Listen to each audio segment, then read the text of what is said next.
Everyone, good morning. Today I am going to start chapter number 2, Introduction to Linear Polynomial of class 9th new NCERT book गणिता मंजरी। आज हम लोग class 9 की नई NCERT की book Ganita Manjari के chapter number 2, introduction to linear polynomial के बारे में डिस्कस करने वाले हैं। ओके, तो सबसे पहले मैं आपको ये बता देना चाहता हूं कि जो हमारे पास ओल्ड एनसीईआरटी है और न्यू एनसीईआरटी है, दोनों बुक्स में किसी भी चैप्टर को स्टार्ट करने की जो स्ट्रैटेजी है वो क्या है, अलग है।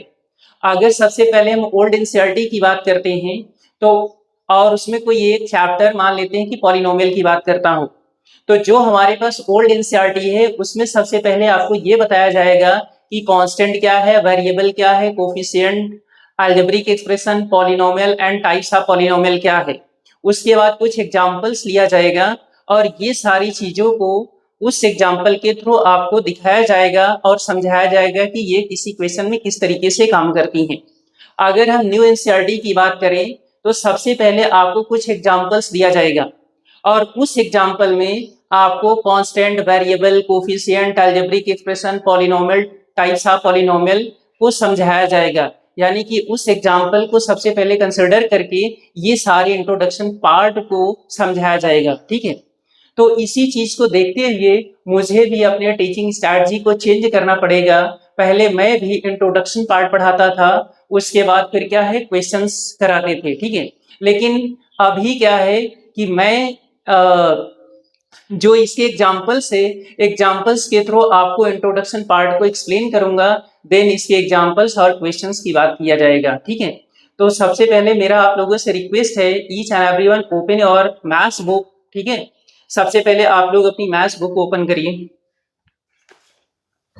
तो हाँ, everyone open your maths book and the page number 16। Maths book के पेज नंबर 16 को ओपन करिए। Chapter number 2, introduction to linear polynomial. यहाँ पे चैप्टर नंबर 2 जो है इंट्रोडक्शन टू लीनियर पॉलिनोमियल देकर रखा है और फर्स्ट पॉइंट इधर 2.1 इंट्रोडक्शन। इंट्रोडक्शन में क्या दिया है और हम लोग क्या करेंगे, जो इसका इंट्रोडक्शन पार्ट है और जो एग्जांपल्स है उसे लाइन बाय लाइन रीड करेंगे, फिर आपको एक्सप्लेन करेंगे। ठीक है, और लास्ट में उसे पूरे चीजों को समराइज कर दूंगा। ठीक है, तो इंट्रोडक्शन पार्ट देखो। We have learn about algebraic expression in the earlier grade. In this chapter we will learn about the special type of algebraic expression called the linear polynomials. इन्होंने बोला कि आप पिछले क्लास में algebraic expressions के बारे में पढ़ा हुआ है, लेकिन इस चैप्टर में आपको एक special type of algebraic expressions के बारे में पढ़ना है जिसका नाम है लीनियर पॉलिनोमियल। यानी कि इस चैप्टर में आपको लीनियर पॉलिनोमियल्स के बारे में पढ़ना है। ठीक, let us first consider a few examples of the algebraic expressions. इन्होंने बोला कि कुछ एग्जांपल्स अलजेब्रिक एक्सप्रेशंस को का देकर रखा हुआ है, हम लोग उसे देखते हैं। इसमें एग्जांपल नंबर 1, अगर हम एग्जांपल नंबर 1 की बात करें, एग्जांपल नंबर 1 इन्होंने देकर रखा है। एग्जांपल नंबर 1 में क्या दिया है, Raju went to a shop where there were sealed boxes of different colors on a shelf. Raju किसी शॉप पर जाता है, उसे कुछ sealed boxes different different colours के मिलते हैं। Right, the shop owner told him that the red boxes have 4 pens each and the blue boxes have 5 pencil each. उसने बोला कि यानी कि यहाँ पे क्या है, कुछ रेड बॉक्सेस हैं और क्या है, ब्लू बॉक्सेस है। मान लेते हैं कि ये हमारे पास क्या है, रेड बॉक्स है और ये क्या है, ब्लू बॉक्स है। रेड बॉक्स में क्या है, ये हमारे पास क्या है, रेड बॉक्स है। ठीक है, ये हमारे पास रेड बॉक्स है, ये क्या है, ब्लू बॉक्स है। ठीक, रेड बॉक्स और ब्लू बॉक्स है। The shop owner told him that the red boxes have the 4 pen. इसमें क्या है, 4 पेन्स देकर रखा है। ठीक है, इसमें क्या 4 पेन्स है एंड द ब्लू बॉक्सेस है 5 पेंसिल्स, और जो ब्लू बॉक्स है उसमें 5 पेंसिल्स है, 5 पेंसिल्स है। ठीक है, एक रेड बॉक्स है, दूसरा क्या है, ब्लू बॉक्स है। रेड वाले बॉक्स में 4 पेन्स है, ब्लू वाले बॉक्स में क्या 5 पेंसिल्स है। Right, now if Raju bought x red box and y blue box, how many can he quickly figure out the total quantity of the pen. ठीक है, अगर राजू वहां पर एक्स रेड बॉक्स को खरीदता है और वाई ब्लू बॉक्स को परचेज करता है तो उसके पास टोटल कितना पेन होगा, राइट। तो अगर एक रेड बॉक्स को परचेज करेगा तो यानी कि 4 पेन्स उसे मिलेगा। अगर दो रेड बॉक्स को परचेज करेगा तो 4 टू जा 8 मिल जाएगा। अगर एक रेड बॉक्स को परचेज करेगा तो this is equal to 4 pens होगा। अगर दो को परचेज करेगा तो 4 टू जा 8 पेन्स मिलेगा। अगर वो 3 बॉक्स को परचेज करेगा तो दिस इज इक्वल टू 12। अगर इसी तरीके से वो क्या करेगा, एक्स बॉक्स को परचेज करेगा तो उसके पास टोटल पेन्स कितना हो जाएगा, 4x पेन होगा, राइट। इसी तरीके से अगर हम पेंसिल की बात करते हैं, अगर वो एक ब्लू बॉक्स परचेज करेगा उसके पास टोटल पेंसिल 5। अगर वो दो बॉक्स को परचेज करेगा this is equal to 10 pencil. अगर वो 3 बॉक्स को परचेज करेगा दिस इज इक्वल टू 15। अगर वो क्या है 5 वाई बॉक्स को परचेज करेगा this is equal to the 5 y pencils हो जाएगा, राइट। ये क्या है 4x, उसे क्या मिलेगा, पेंस मिलेगा। और ये क्या है 5y, ये क्या हो जाएगा, पेंसिल्स हो जाएगा, right.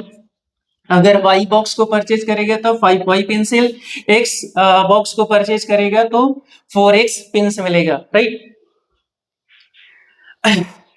How can quickly figure out the total quantity if the Raju bought X red boxes and Y blue boxes? How can he quickly figure out the total quantity of the pens and the pencil also if he got 3 extra pens free? और अगर वो X red box और Y blue box को purchase करेगा तो उसे 3 pencil क्या है, एक्स्ट्रा मिलेगा।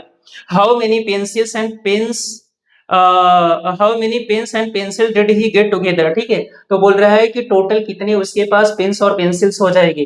तो देखो यहाँ से क्या हो जाएगा, ये क्या है 4x, ये क्या 4x पेन्स है और ये क्या 5y पेंसिल्स है, 3 उसे पेन्स एक्स्ट्रा मिलेगा। यानी कि ये आपके पास एक इक्वेशन मिल गया 4x प्लस 5y प्लस का 3। जो 3 है 3 द एक्स्ट्रा पेन्स है। Second paragraph, observe that X red boxes will have the 4x pen, Y blue boxes will have the 5 pencil. Also, he got 3 extra pens free. Thus the total number of pens and pencil is given by the algebraic expression 4x plus 5y plus 3. ये जो आपको दिख रहा है इसी को हम क्या बोलते हैं, algebraic expression बोलते हैं। ये क्या है, algebraic expression है। ये क्या है, अलजेब्रिक एक्सप्रेशंस है, ठीक है। तो उसके पास टोटल कितने पेन और पेंसिल मिल जाएगा, 4x प्लस 5y प्लस 3, और ये क्या है, एक अलजेब्रिक एक्सप्रेशंस है, right. In this example 4x 5y and 3 are the terms, यानी कि बोल रहे हैं कि जो 4x है और जो 5y है और ये जो 3 है इसे हम क्या बोलते हैं, टर्म्स बोलते हैं, ठीक है। ये 4x 5y प्लस और क्या है 3 टर्म्स है of the expression x and y are the letters. The ये बोल रहे हैं कि x और y क्या है, ये क्या है, लेटर्स देकर रखा है, ये क्या है, लेटर्स देकर रखा है, right. 4 and 5 are the coefficient of x and y। ये जो 4 है वो क्या है, x का कोफिशिएंट है, जो 5 है वो y का कोफिशिएंट है। 4 is the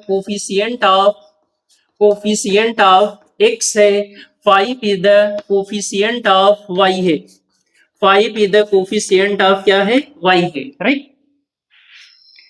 next coefficient of y respectively and 3 the constant. जो यहाँ पे 3 है, 3 क्या है, एक कांस्टेंट टर्म है। तो यहाँ पे 3 है, 3 द कांस्टेंट है ये, ठीक है, 3 is a constant. From the now onwards, we will use widely use alternate words for the later number variable। ये बोल रहे हैं कि जो हमारे पास लेटर नंबर्स लिखा था उसी को हम क्या बोलते हैं, वेरिएबल्स बोलते हैं। ये जो लेटर नंबर है इसी को हम क्या बोलते हैं, वेरिएबल्स बोलते हैं। ये क्या है, वेरिएबल्स है। जो लेटर नंबर मैंने अभी बोला था उसी को क्या बोलते हैं, variables, right. Thus, in the expression 4x plus 5y plus 3, we say that the variables used are x and y। ये बोल रहे हैं कि जो आपको एक्सप्रेशन मिल रहा है इसमें जो वेरिएबल्स है x एंड y है। तो टोटल कंक्लूजन इस एग्जांपल का ये है कि उसके पास टोटल 4x पेन है, 5y पेंसिल्स है एंड क्या है 3 पेन्स उसको एक्स्ट्रा मिलते हैं। तो जो अलजेब्रिक एक्सप्रेशंस मिलेगा 4x प्लस 5y प्लस 3 मिलेगा। 4 5 3 क्या ये सब कांस्टेंट है, 4 इधर कोफिशिएंट ऑफ x है, फाइव की द कोफिशिएंट ऑफ y है और x एंड y क्या है, वेरिएबल है। ओके, तो मे भी आपको समझ में आया होगा। अगर आपको स्क्रीनशॉट लेना है तो you can take the screenshot. Okay, next हम लोग एग्जांपल नंबर 2 की बात करते हैं।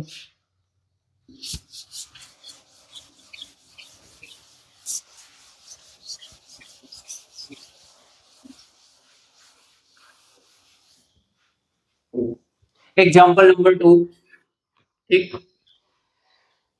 Example number 2, a rectangular garden of length L meter and width W meter has to fenced and decorated। ये बोल रहे हैं कि A क्या है, रेक्टेंगुलर गार्डन है जिसकी लेंथ मान लेते हैं कि ये आपके पास एक रेक्टेंगुलर गार्डन है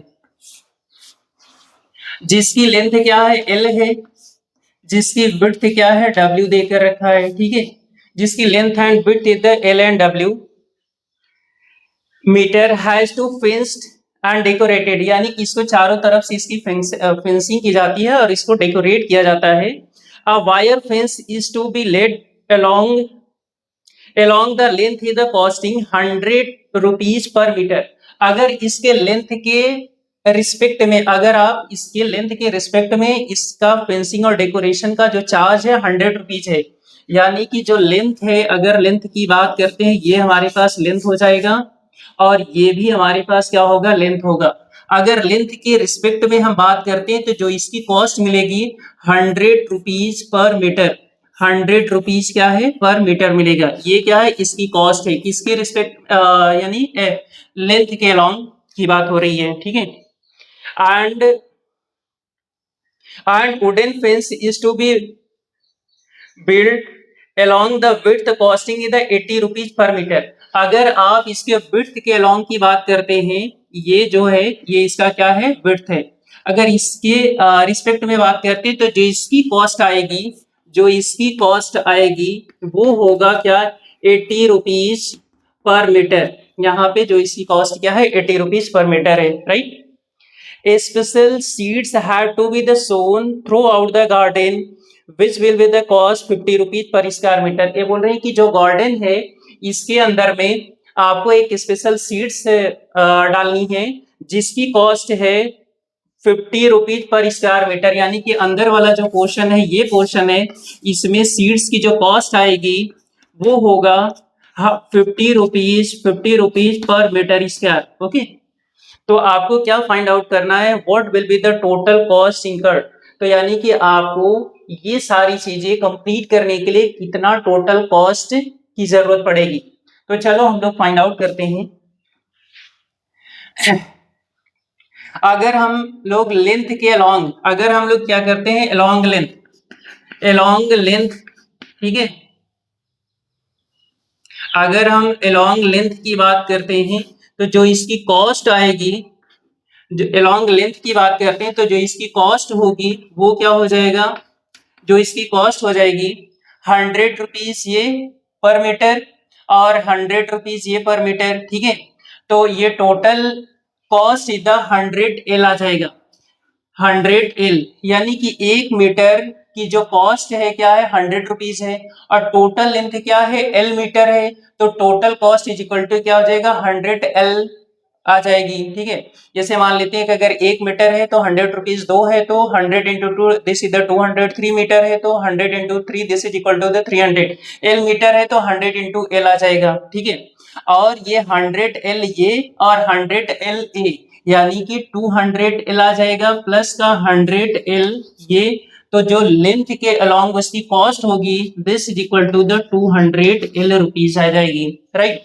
अगर हम अलोंग विड्थ की बात करते हैं, अलोंग विड्थ की बात करते हैं, उसकी जो टोटल विड्थ है वो क्या है, W मीटर है। मान लेते हैं कि अगर 1 मीटर होती तो उसकी जो कॉस्ट है 80 रुपीज है, 2 मीटर होती तो 80 इंटू 2 160 रुपीज होता, 3 मीटर होता 80 into 3 this is equal to 240 metre 240 rupees आ जाता। तो यहाँ से जो कॉस्ट है along the width this is equal to the 80 into का 80 इंटू का क्या आ जाएगा, W आ जाएगा, क्योंकि टोटल जो इसकी लेंथ है वो क्या है, W है। और ये 80W और ये भी 80W, this is equal to 80W, this is equal to 160W आ जाएगा, राइट। और ये जो कॉस्ट है एरिया, एरिया का जो कॉस्ट है, दिस इज इक्वल टू, तो first of all we will find the total area of this field. तो total area of this field, तो total area of field, area of field is equal to, total area of field is equal to L into W. तो L into क्या हो जाएगा, rectangle का area, length into breadth है, तो L into क्या आ जाएगा, डब्ल्यू आ जाएगा। तो 1 मीटर स्क्वायर की जो कॉस्ट है 50 रुपीज है, 2 मीटर स्क्वायर का 50 इंटू 2 100, 3 मीटर स्क्वायर का 50 इंटू 3 150 रुपीज। तो एल इंटू डब्ल्यू मीटर स्क्वायर की जो कॉस्ट हो जाएगी वो क्या हो जाएगा, 50 इंटू एल डब्ल्यू आ जाएगा। तो कॉस्ट जो इसकी यानी कि इस एरिया के अलोंग, यानी कि cost along the area, cost along area, along area, this is equal to 50 into का एल डब्ल्यू आ जाएगा, राइट। यानी कि जो इसकी कॉस्ट है एरिया के अलोंग क्या हो जाएगा, 50 इंटू का एल डब्ल्यू आ जाएगा। अगर हम टोटल कॉस्ट की, क्योंकि क्वेश्चन में पूछा गया है टोटल कॉस्ट क्या होगी, तो जो टोटल कॉस्ट की अगर हम बात करें,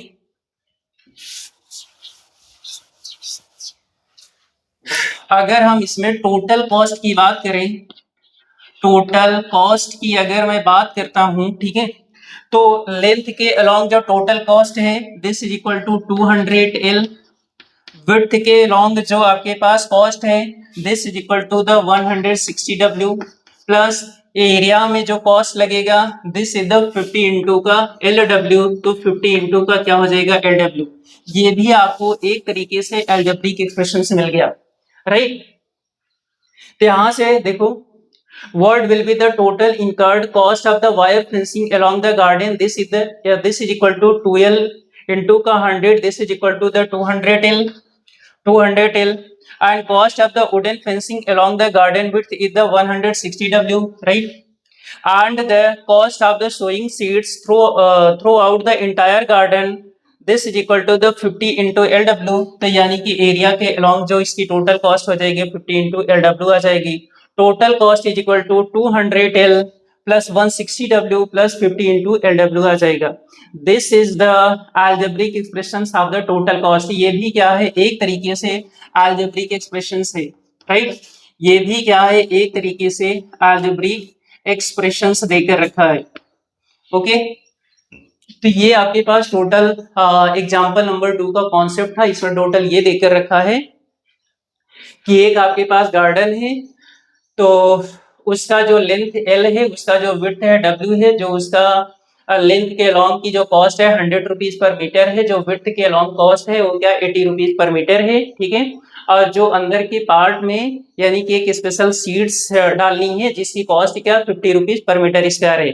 तो आपको ये बताना है कि इस पूरे गार्डन में, इस पूरे गार्डन क्या टोटल कॉस्ट क्या होगा। तो एल ये है, तो 100 इंटू एल ये, यानी कि 100 एल इसका और 100 एल इसका, this is equal to 200 l. अगर इसका क्या है 80 रुपीज है, तो 80 डब्ल्यू और 80 डब्ल्यू, this is equal to the 160। और इसका पहले total area of rectangle l into डब्ल्यू, और 1 मीटर स्क्वायर का जो कॉस्ट है वो क्या 50 इंटू 50 है, तो एल डब्ल्यू एरिया का क्या हो जाएगा 50 एल डब्ल्यू आ जाएगा, ठीक है। तो total cost is equal to 200 l plus 160 डब्ल्यू प्लस का 50 एल डब्ल्यू आ जाएगा, this is the total cost, okay. तो यहाँ पे कुछ क्वेश्चंस भी देकर रखा है थिंक एंड रिफ्लेक्ट में, राइट। तो हम लोग उसके बारे में थोड़ा सा डिस्कस कर लेते हैं। Can you identify the term variable and coefficients of this algebraic expressions. ये बोल रहे हैं कि जो आपको ये दोनों अलजेब्रिक एक्सप्रेशंस मिला है, इसमें आपको क्या वेरिएबल्स और कोफिशिएंट कांस्टेंट दिख रहा है। तो इसके बारे में मैं ऑलरेडी डिस्कस कर चुका हूं। इसका जो वेरिएबल है एल है, डब्ल्यू है, इसमें दो वेरिएबल है एल एंड डब्ल्यू है। 200 क्या है, this is the coefficient of L है। 160 क्या है, this is the coefficient of W है। 200 160 50 क्या है, ये सब क्या कांस्टेंट है, राइट, ये हो गया। दूसरे वाले क्वेश्चन में बोल रहे हैं कि how is the different from the algebraic expression in example number 1। ये बोल रहे हैं कि ये जो है वो एग्जांपल नंबर 1 से किस तरीके से डिफरेंट है। अगर हम केवल डिफरेंट की बात करें तो ये जो हमारे पास इक्वेशन देकर रखा है, यानी कि अलजेब्रिक एक्सप्रेशन देकर रखा है 4x + y + 3। अगर आप इसमें डिग्री की बात करोगे, डिग्री का meaning highest power of variable, यानी कि जो वेरिएबल का हाईएस्ट एक्सपोनेंट होता है वो क्या होता है, इसकी डिग्री होती है। यहाँ पे x की डिग्री क्या है, 1 है, y की डिग्री 1 है, यानी कि इस क्वेश्चन में जो इसकी डिग्री है वो क्या है, 1 है। इस वाले एक्सप्रेशन की जो डिग्री है वो क्या है, 1 है। बट अगर हम इसकी बात करें तो L का पावर 1 है, और यहाँ पे क्या है, W का पावर 1 है, और यहाँ पे क्या L का पावर 1 और W का पावर क्या है, 1 है। तो इसकी डिग्री कितनी होगी, इसकी डिग्री हमारे पास 2 होगी। यानी कि जो हमारे पास यहाँ पे तो इस टर्म की बात करें तो ये तो 1 डिग्री शो कर रहा है, यहाँ भी 1 शो कर रहा है, बट यहाँ पे क्या इसकी डिग्री 1 और इसकी डिग्री 1, यानी कि 1 + 1 दिस इज द 2। तो किसी भी टर्म्स में जो भी एक्सपोनेंट होते हैं उसे हम क्या करेंगे, ऐड करेंगे, जितनी वैल्यू आएगी वो क्या हो जाएगा, इसका उसका डिग्री हो जाएगा। तो इस क्वेश्चन में 1 + 1 दिस इज द 2, तो इस क्वेश्चन में एक्सप्रेशन में जो डिग्री होगी वो क्या होगा, 2 होगा। ओके, तो मे भी आपको एग्जाम्पल नंबर 1 और 2 समझ में आया होगा। तो आज के लिए बस इतना ही है। नेक्स्ट वाले वीडियो में हम लोग एग्जाम्पल नंबर 3 और ये पूरी समरी को एक्सप्लेन करेंगे। Okay, thank you.